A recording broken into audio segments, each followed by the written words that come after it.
The studio lights blaze like miniature suns, casting long, golden streaks across the polished floor. Cameras pivot and zoom, their red tally lights glowing like watchful eyes. A low murmur rolls through the crowd, aides whispering, journalists scribbling, phones poised like weapons ready to capture the moment. And then, in a voice steady as steel yet warm as home, Jasmine Crockett speaks a single line. It cuts through the air like a thunderclap.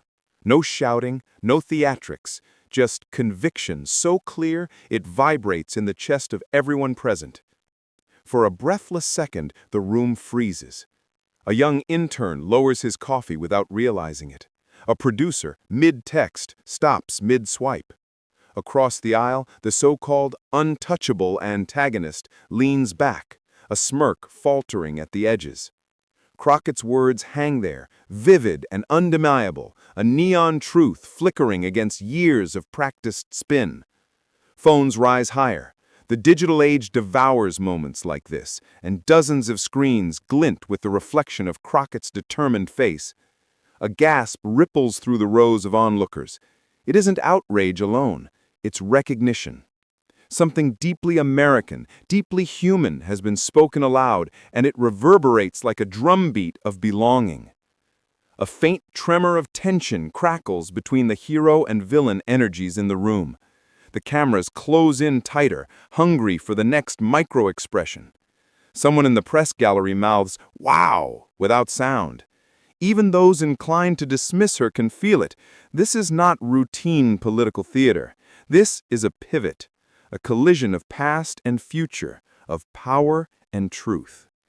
And at the edge of the panel, almost hidden in the glare, Patty Murray tilts her head.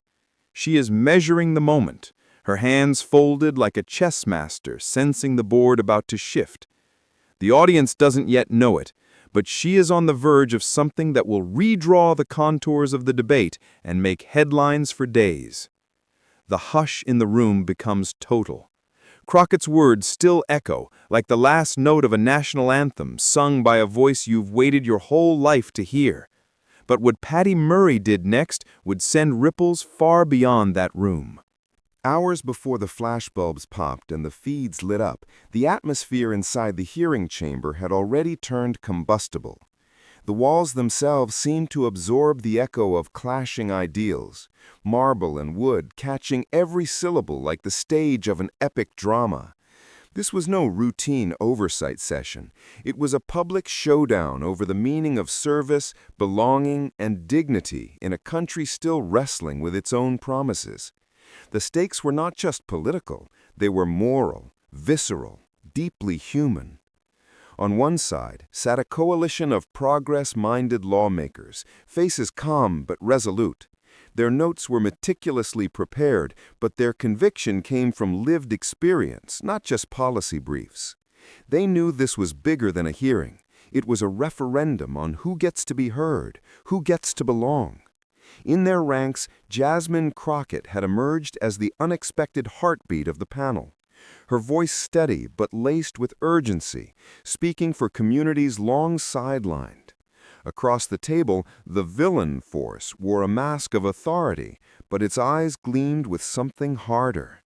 The senior opposition figure, a veteran of cable news theatrics and backroom deals, leaned back in his leather chair as if the chamber itself were his domain. His ideology was cloaked in procedural language, but everyone could feel the underlying contempt, a narrative that painted immigrants as threats, minimized systemic injustice, and mocked those who dared to challenge the status quo. He'd built a career on turning other people's stories into punchlines and rallying cries. To him, today was supposed to be another easy victory, another clip to circulate to supporters. But the atmosphere was different this time. The public gallery overflowed with advocates, students, first-generation families, and veterans who'd risked everything to defend the very freedoms now under debate. They weren't just watching, they were bearing witness. Social media buzzed with live commentary and anticipation. Hashtags hinting at seismic change were already beginning to trend. The tension in the room pulsed like an electric current. Every question, every pause carried symbolic weight. When Crockett spoke, she wasn't simply responding to an inquiry, she was reclaiming space. She described policies not as abstractions, but as lived realities. Deportations, voter suppression, the silent erasure of whole communities. Her words drew a clear line between public service rooted in empathy and politics fueled by derision. Each sentence chipped at the facade of inevitability the opposition had built. Yet for all the courage flowing from her side of the table, the imbalance of power remained glaring. The opposition still controlled the gavel, the agenda, and the media narrative, or so it believed. This was why the confrontation mattered for American democracy. It exposed not just ideological differences, but the deeper question of whether truth, dignity, and inclusion could prevail over cynicism and spectacle. In that charged space, the villain figure smirked, tapping his pen against the desk, convinced he was still the main character of the drama. Around him, aides whispered about the next hit line, the soundbite that would supposedly end the conversation. But their confidence felt brittle. They could sense, as could the audience, that the moment was slipping out of their control. And at the far end of the dais, Senator Patty Murray sat with the patience of someone who'd seen this all before. A veteran legislator, she had cultivated a reputation for quiet diligence rather than grand gestures. Yet as the temperature rose and Crockett's words cut sharper, Murray's expression shifted. She was no longer just observing. She was calculating, aligning decades of experience with the urgency of the present. And yet few expected a veteran senator to step in. Long before the cameras rolled that morning, the man at the center of the storm had been cultivating his image as an immovable force in American politics. He built his brand not on solutions, but on spectacle, framing himself as a truth-teller while trading in derision and scapegoating. In every press conference, every cable news hit, he leaned on the same theatrical swagger. The jutting chin, the clipped, dismissive tone, and the pointed finger aimed at anyone who dared question his authority. Over time, that act became a kind of armor, shielding him from accountability while drawing in audiences hungry for conflict. He had made a career of painting immigrants as burdens, caricaturing activists as radicals, and belittling young lawmakers who challenged entrenched systems. When pressed about his own privileges, he brushed off questions with jokes about working the system or winning the way any savvy player would. His rise was fueled by headlines that blurred outrage with entertainment.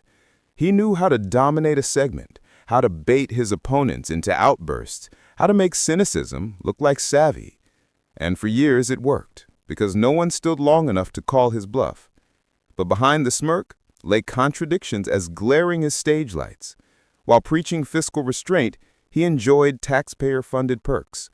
While scorning elites, he jetted to private fundraisers, photographed alongside billionaires whose interests he dutifully advanced. His social media feeds were littered with late-night jabs and clumsy memes. Old clips resurfaced again and again, him laughing off questions about children separated from their parents, him joking about the melting pot as though it were an inconvenience. Each time, outrage would flare, hashtags would trend, but somehow he would wriggle free, blaming gotcha media or snowflake mobs before moving on to the next stunt. In contrast to the calm dignity of the newer progressive voices, his arrogance now looked dated, a vestige of a pre-streaming era when bluster was enough to command attention. Viewers scrolling their phones during the hearing could instantly juxtapose his sneers with Crockett's clarity. Side-by-side clips spread like wildfire.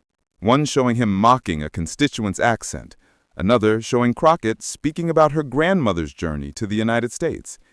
One was showmanship, the other authenticity. One was performance, the other lived experience. Twitter, Instagram, and TikTok teemed with receipts. Old soundbites circulated under captions like "Never forget" and "This is who he really is." A viral thread compiled his greatest hits of hypocrisy, complete with timestamps and transcripts. For a generation raised on screenshots and playback speed, the past never stays buried, and the villain's record was there in full color, juxtaposed against the very ideals being debated in real time at the hearing. Inside the chamber, his body language betrayed him. He shifted in his seat when Crockett invoked policies he had supported that directly harmed immigrant families. He tapped his pen louder when she cited statistics showing his district's rising support for inclusive reforms. He cut in to interrupt, but each time the chair's gavel, his gavel, came down a little slower, as though even the institution was tiring of his act. What had once been perceived as commanding presence now seemed like desperation to hold on to a narrative slipping away. The smirk looked thinner, the pen tap more erratic, the interruptions more obviously rehearsed. While Crockett and her colleagues spoke of belonging and justice, he still clung to talking points about control and order, invoking fears long since debunked. To the audience in the gallery and millions watching online, the contrast felt almost cinematic. The old guard clutching at a script that no longer played, facing a new chorus of voices who refused to be silent. And yet, he remained convinced he could bend the room to his will. For him, hearings were arenas, not forums. He believed intimidation would still work, that the weight of seniority could still cow a freshman lawmaker into retreat. His aides had prepped a stack of barbed questions designed to trip up Crockett, to paint her as naive or extreme. They expected sound bites for the evening news, not a surge of applause. What he didn't anticipate was how thoroughly his past would frame the present moment. As Crockett spoke, social media users began stitching old clips into live broadcasts, each contradiction flashing across feeds in real time. Even mainstream outlets started noting the disconnect between his professed values and his record. By the time he realized it, the ground beneath him had shifted. His reputation as the room's master manipulator was fraying before millions of eyes, because beneath the glare of the lights and the tension of the hearing, something had changed. The very tactics he once used to silence critics were now amplifying them. The audience wasn't cowed, it was galvanized. Instead of laughter at his jibes, there was a collective intake of breath, a tightening of posture, a sense that a long unchecked power was finally being called to account. Long before she entered the glare of the studio lights, Jasmine Crockett's story unfolded far from the marble hallways of Washington. She grew up in a working-class neighborhood where the sound of church choirs mixed with the hum of factory shifts, where neighbors shared food when paychecks ran short, and everyone's business spilled out onto porches. Her mother taught in the local public school, her father worked double shifts at a warehouse, and both insisted that their daughter's voice mattered even when the world said otherwise. As a child, Jasmine learned to translate for elders at doctor's appointments, to help friends fill out forms for benefits they barely understood.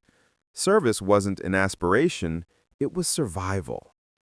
That early immersion in community life planted a seed of dignity she would carry into adulthood. She excelled in school, not because it was easy, but because she saw it as a lifeline, a way to fight back against the quiet erasure of people like her family. While classmates talked about prom and vacations, she organized drives for underfunded shelters and tutored younger kids in the library basement. Her first real taste of politics came when she attended a city council meeting to protest the closure of a neighborhood clinic. Standing at the microphone, a nervous teenager clutching a handwritten statement, she felt the tremor of power that came from speaking aloud the needs of others. College opened new horizons, but also new battles. As an undergrad, Jasmine watched classmates from privileged backgrounds glide through opportunities she had to fight tooth and nail to access. She worked nights at a diner, saved every tip, and still found time to volunteer at legal aid clinics. She understood instinctively that policy wasn't abstract. It was the rent someone couldn't pay, the health care they couldn't afford, the ballot they couldn't cast. These experiences formed the backbone of her political philosophy. Power should be accountable, and leadership should be rooted in lived reality, not optics. Law school sharpened her resolve. She specialized in civil rights and immigration law, spending summers traveling to detention centers and community outreach programs.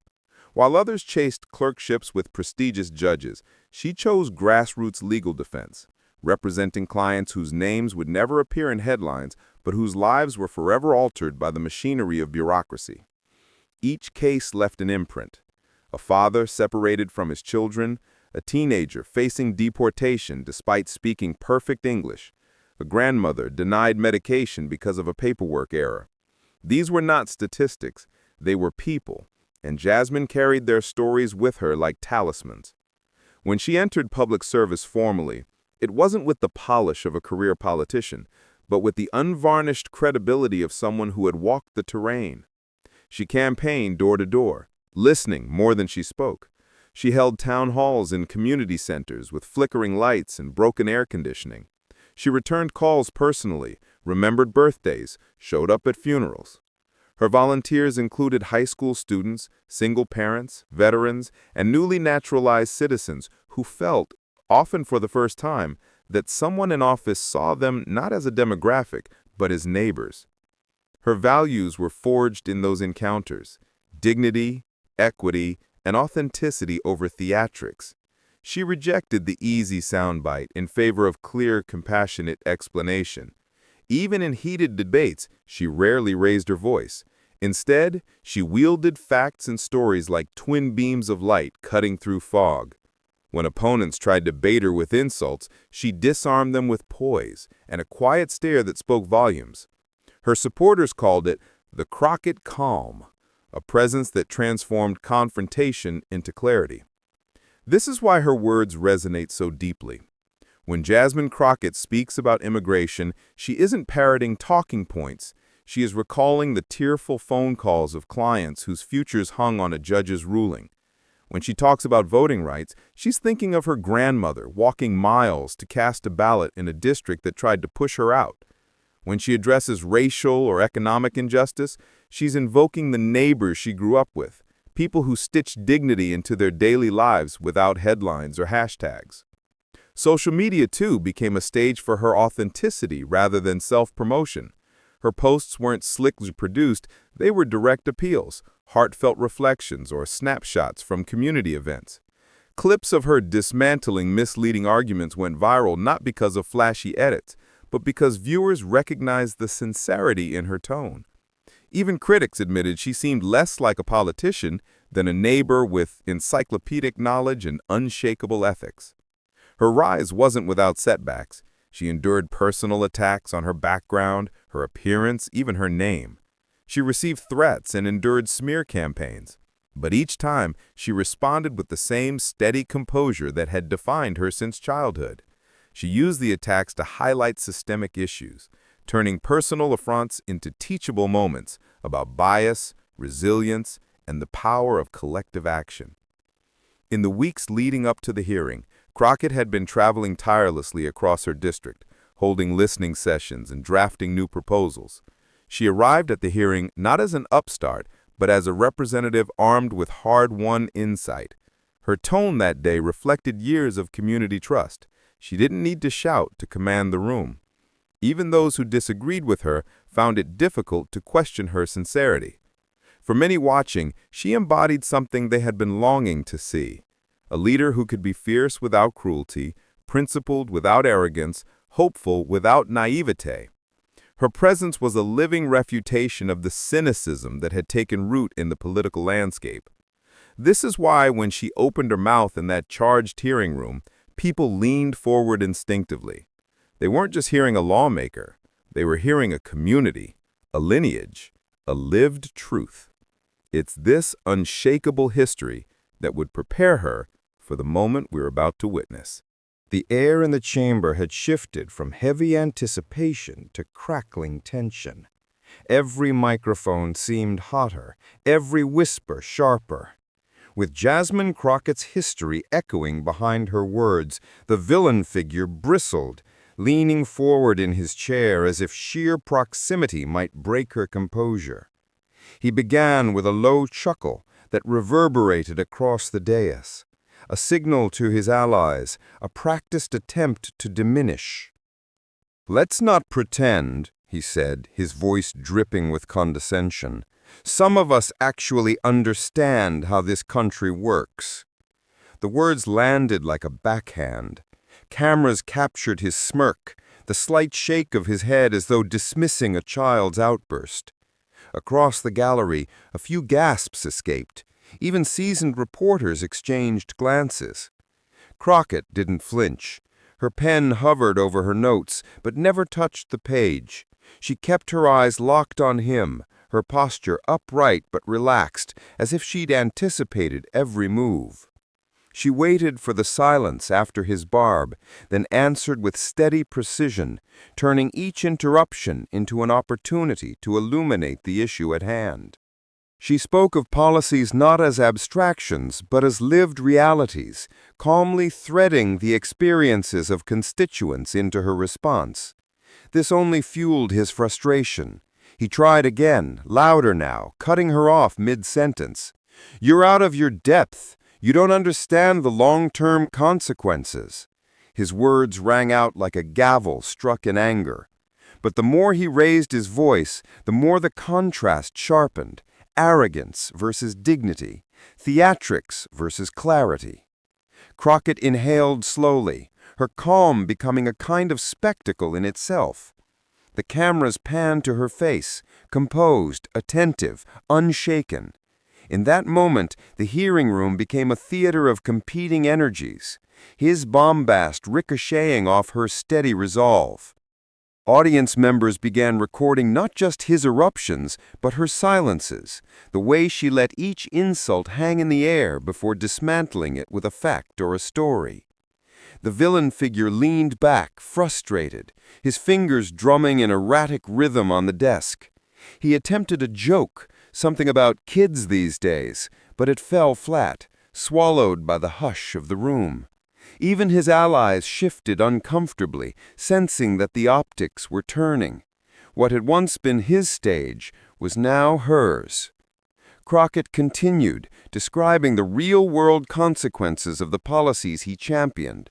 Her voice gained quiet momentum, weaving empathy with evidence. Each statement built on the last, like a crescendo played pianissimo, restrained but unmistakable. The tension rose not from volume, but from contrast, a visible clash between two visions of public service. At one point, he interrupted yet again, slamming his hand down to emphasize a point. The sound echoed, but no one flinched. Cameras caught Crockett's expression, a single raised eyebrow, a flicker of a smile, and then a return to her notes. That micro-expression became an instant GIF online, symbolizing calm defiance. Viewers on live streams flooded comment sections with heart emojis, fire icons, and words like grace, truth, and finally. Reporters tweeted live updates. Crockett remains unshaken as the villain doubles down. The imbalance of power was slipping. The old tricks were backfiring. Inside the room, the villain's interruptions grew shorter, his voice raspier. He glanced towards his aides, who shuffled papers and avoided eye contact. His aura of invincibility cracked, and through that crack poured the unmistakable sense that a new narrative was being written, one where dignity outlasted derision. Crockett, sensing the shift, leaned slightly forward, her tone still soft, but her words cutting deeper. She invoked the stories of veterans, small business owners, and immigrant families, the very people the opposition claimed to represent but had routinely dismissed. She framed the debate not as a fight between politicians, but as a question of national character. And then, at the very edge of the dais, Patty Murray moved slightly in her chair. Up until now she had been a silent sentinel, hands folded, eyes attentive. But in that subtle motion, the straightening of a spine, the repositioning of a microphone, there was a hint of impending action. The cameras hadn't focused on her yet, but some in the gallery noticed. A hush fell over a section of the crowd, as though a collective instinct sensed the axis about to tilt. The villain, oblivious, pressed on with another interruption, But his words seemed suddenly smaller, his posture diminished against the steady tide of Crockett's narrative. Social media lit up again, screenshots of Murray's poised expression circulating with captions like, "She's about to say something," and "Watch Patty." The room felt like a storm holding its breath, the moment before a thunderclap. Crockett finished her sentence, letting it linger in the charged air. Even the villain paused, caught between aggression and unease, his eyes flicking toward the veteran senator at the end of the panel. But when the camera cut to Patty Murray, no one could predict what she was about to do. For a heartbeat, the chamber hung in stillness. The cameras fixed on Patty Murray, as if sensing a tectonic shift. She had not spoken once during the heated exchanges, but now she adjusted her microphone with a slow, deliberate motion. The faint scratch of metal on wood carried across the room like a match striking. The villain froze mid-interruption, his mouth half open, eyes narrowing. Everyone knew Murray's reputation. Steady, policy-driven, rarely theatrical. The silence itself was the prelude. She glanced at Jasmine Crockett first. It was not just a glance. It was a transmission of solidarity, of shared battlefields and unspoken understanding. Then she looked toward the villain, her expression calm, yet impossible to read. For a moment, her eyes traveled the whole room, the rows of journalists, the gallery of advocates, the aides crouched over their phones, as if she were taking attendance of history itself. When she spoke, her voice was lower than expected, but carried farther. "Representative Crockett," she said, "has reminded us of something we too often forget." A pause, long enough for the villain to shift uncomfortably in his chair, long enough for phones to rise a little higher.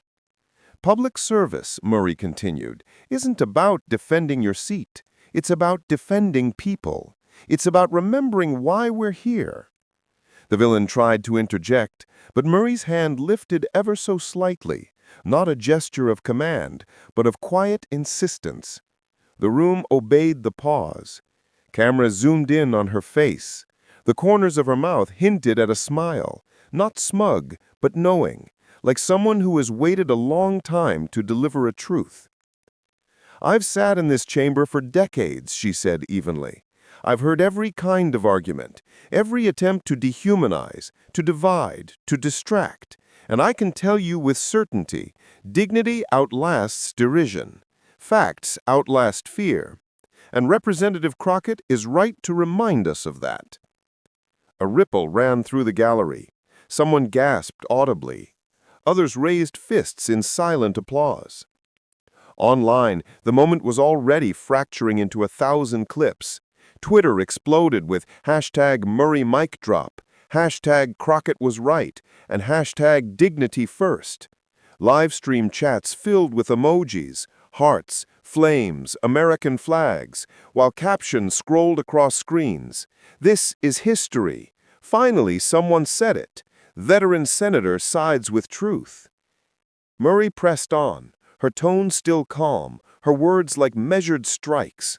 When you interrupt a colleague, when you dismiss whole communities as abstractions, you're not showing strength, you're showing fear.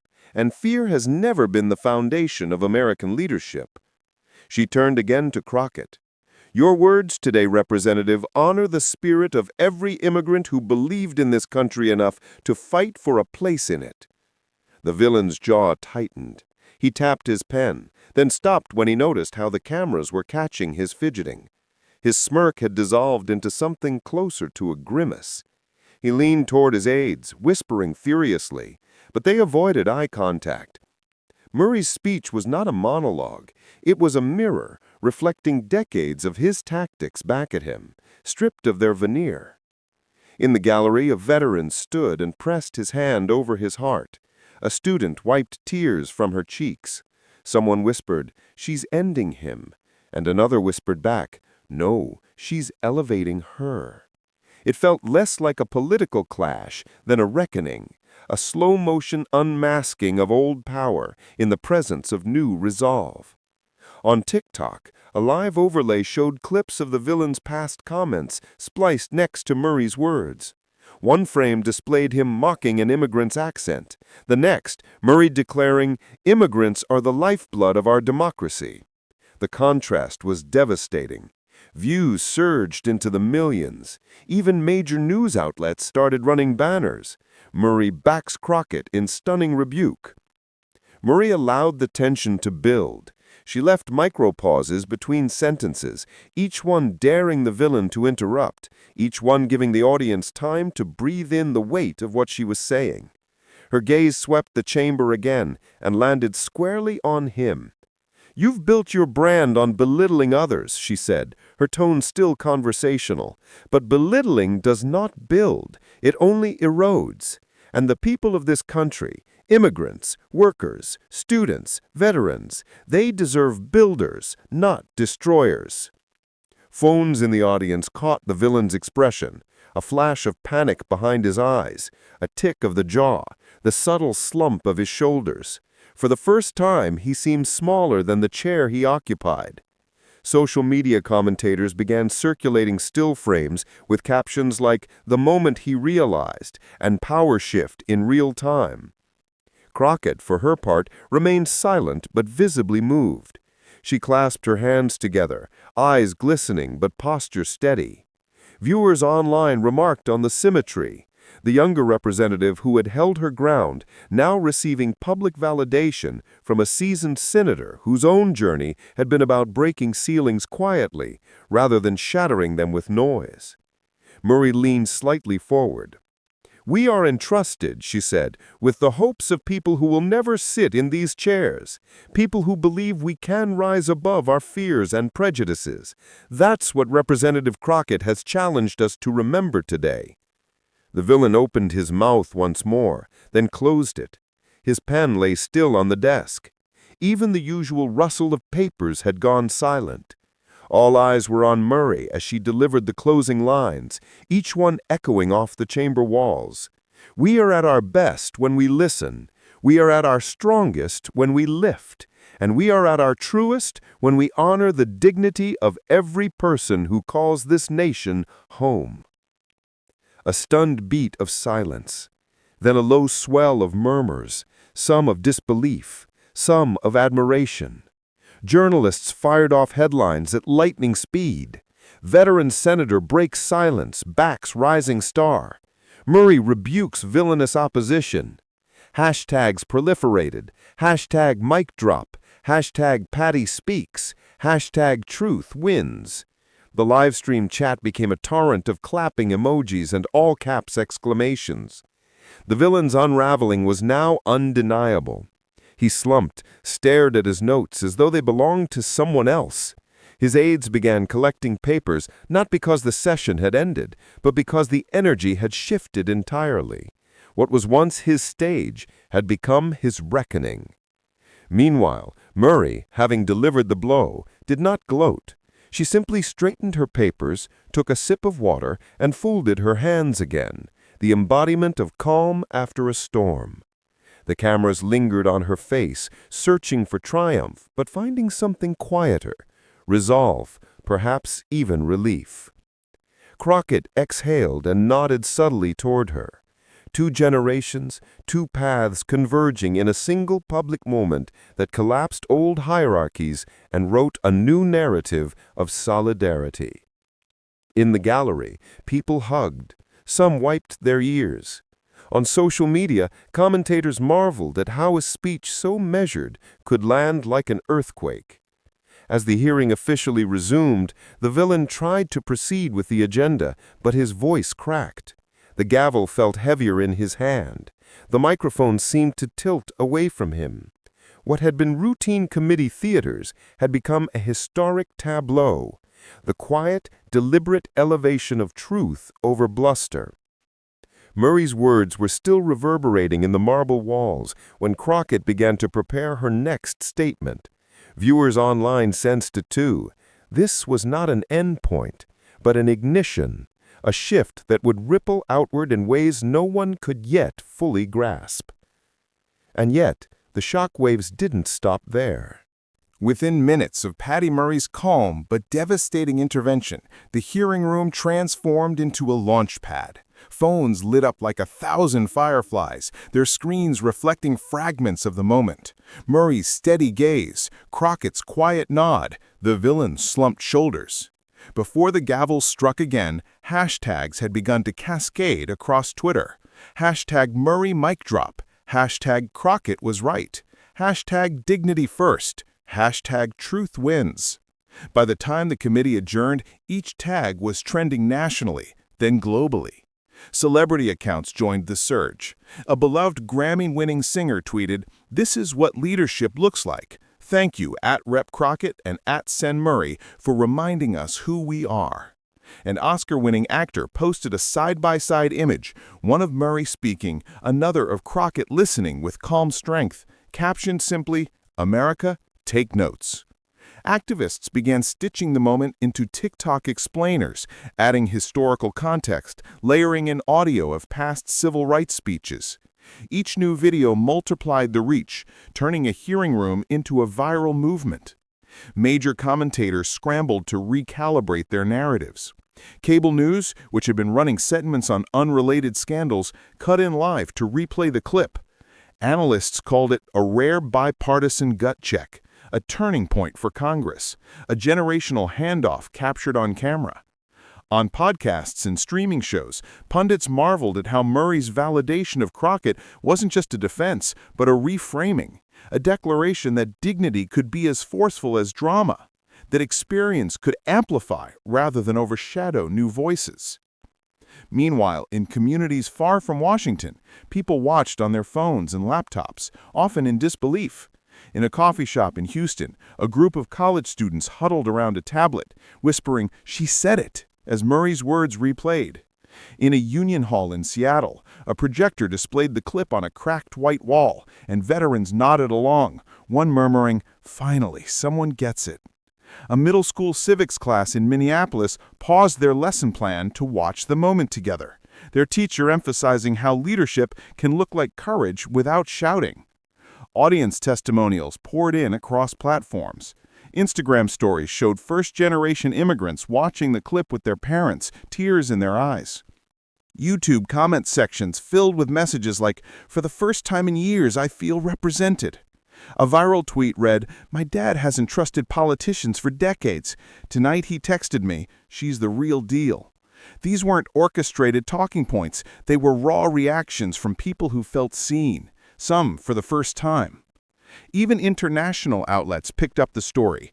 British and Canadian news shows ran the clip as an example of American democracy rediscovering its voice.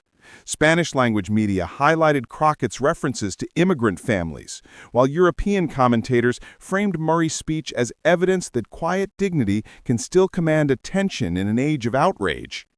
The villains team tried to counter the wave, issuing a terse statement calling the moment political theater. But screenshots of his past remarks undercut the spin. Memes proliferated, showing him as a deflated balloon next to Crockett's steady flame. Late-night comedians turned his pen-tapping and smirk into punchlines. Even some of his own party's donors began questioning his approach, leaking to reporters that the optics were a disaster. Meanwhile, Crockett's and Murray's offices were inundated with messages of support. Staffers could barely keep up with phone calls, emails, and social media tags.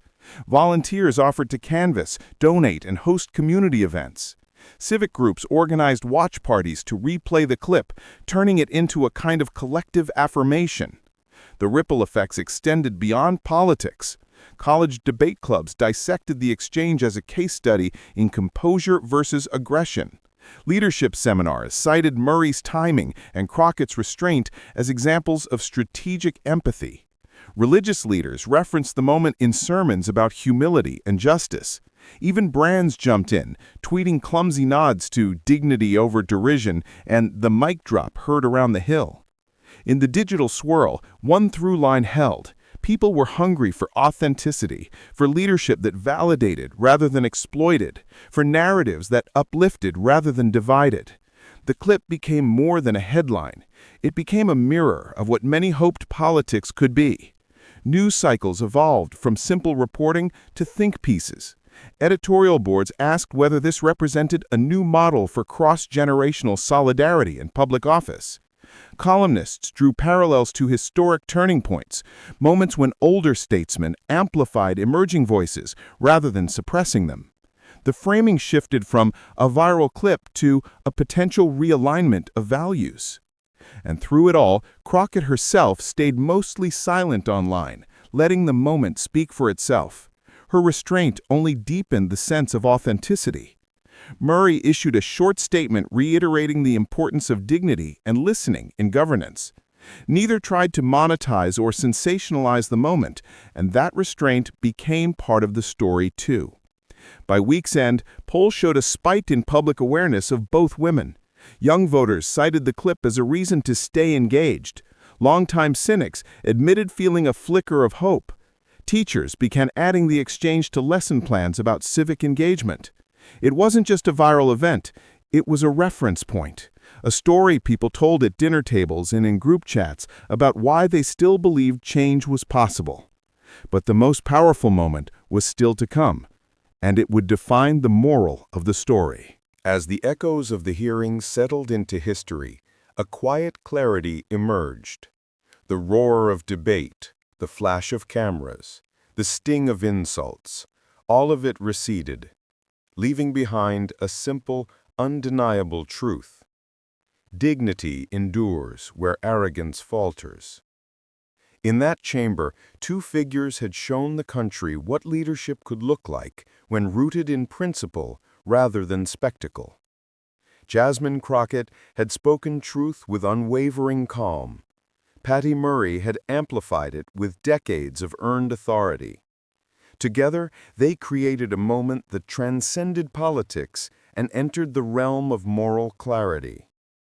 The villain's theatrics had crumbled not because of louder words, clever sound bites, or strategic interruptions, but because courage, empathy, and integrity simply cannot be ignored. Crockett and Murray had reminded the nation that leadership is measured not in victories over opponents, but in the ability to elevate others, to give voice to those silenced, to protect the dignity of every person within reach of one's influence. Their actions became a template for governance that honors humanity, a blueprint for what it means to wield power responsibly. In living rooms, classrooms, and community centers across the country, viewers replayed the scene and reflected on the lesson. Teenagers who had once believed politics was an arena of cynicism began to see it as a platform for purpose. Immigrant families saw themselves reflected in Crockett's calm authority and Murray's quiet validation. Veterans and first responders recognized the discipline, patience, and strategic thinking required to rise above provocation. Across divides of age, race, and geography, a shared admiration formed. The understanding that public service can be both firm and compassionate, assertive yet inclusive. This was more than a single victory. It was a demonstration of unity over division, of collaboration over ego, of values over theatrics. Crockett's steadfast composure had given the country a hero whose authenticity resonated with lived experience. Murray's intervention had shown the weight of experience when wielded not for personal glory, but to amplify truth. The combination was electric, inspiring, and instructive, a lesson in how courage, when paired with wisdom, can reshape not only a debate room, but the collective imagination of a nation. Even the villain, in his defeated posture, became part of the lesson. His unraveling illustrated the limits of intimidation and the impermanence of power built on fear. History, like social media, has a way of surfacing contradictions, exposing hypocrisy, and rewarding those who act with integrity. By contrast, Crockett and Murray's behavior reinforced a universal principle.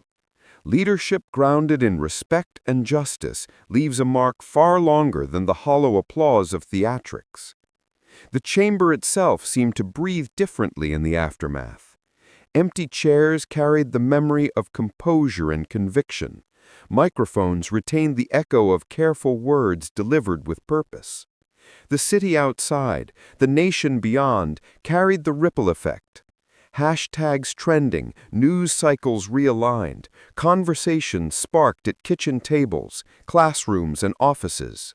What had begun as a heated confrontation had transformed into a collective lesson, a reminder that progress is possible when courage meets principle. And there, at the center of it all, Crockett stood, her expression composed, her eyes reflecting the weight of responsibility and the hope of her community. The camera lingered on her face as she straightened her shoulders, a visual embodiment of resilience and dignity.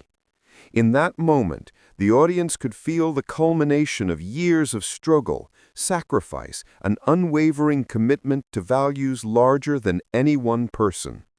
It was a slow, cinematic crescendo, a fade into the moral heart of the story itself. The lesson was clear. Integrity triumphs over arrogance. Unity strengthens what division weakens. Authenticity inspires what theatrics cannot. These were not abstract ideas. They were visible, tangible, embodied in the actions of two leaders who refused to compromise on principle. The moment served as a mirror for the nation, reflecting both the challenges it faces and the potential it holds. And as the scene lingered in the memory of those who watched, one truth became undeniable. The power to uphold dignity, to amplify the voices of the overlooked, to transform confrontation into inspiration does not belong to senators or representatives alone. The choice now rests with us. The moment captured in this hearing, Patty Murray humbly validating Jasmine Crockett's powerful words while the studio fell quiet with respect, was more than a political exchange. It was a reminder that courage, dignity, and authenticity can rise above cynicism, arrogance, and spectacle. It showed that even in the halls of power, integrity can prevail, and that every voice grounded in truth deserves to be heard.